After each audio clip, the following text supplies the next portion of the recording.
दर्शकवृन्द नझुकिनु होला, यो माइतीघर मण्डला हो। सबैले कालो टी सर्ट लगाएर यहाँ 75 अङ्कको भित्रमा बसेर मौन धारण गर्दै हुनुहुन्छ। किन 75 भनेर तपाईँलाई जिज्ञासा लाग्ला।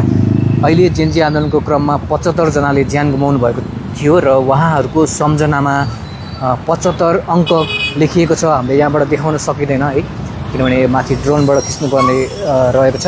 यो 5 अगाडि 75 र उहाँहरूको सम्झनामा 15 मिनेटसम्म मौन धारण गर्ने भनेर यसरी मौन धारण गर्दै हुनुहुन्छ। साथसाथै अहिलेको अन्तरिम सरकारलाई चाहिँ यो जेन्जीको आन्दोलनको क्रममा विभिन्न मागहरू थियो र त्यो मागहरूलाई चाहिँ चाँडैभन्दा चाँडै सम्बोधन गर्नुपर्छ भनेर उहाँहरूको विभिन्न माग रहेको छ र विभिन्न प्ले कार्ड लेखिएको मागहरू उहाँहरूले प्रदर्शन गर्दै हुनुहुन्छ। यतिखेर छातीमा राखेर मौन धारण गर्दै हुनुहुन्छ। हेर्न सक्नुहुन्छ तपाईँहरूले यो प्रत्यक्ष निर्वाचित प्रधानमन्त्री खोइ लगायतको 46 सालपछिको भ्रष्टाचारको छानबिन गर्ने हैन, अनि त्यसपछि यो प्रदेश खारेज र विभिन्न यहाँ विभिन्न माग सहित उहाँहरू बसिरहनु भएको छ।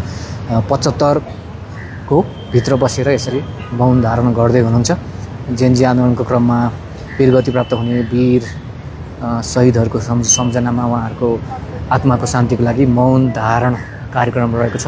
भिडियोलाई सक्दो सेयर गरिदिनु होला है त।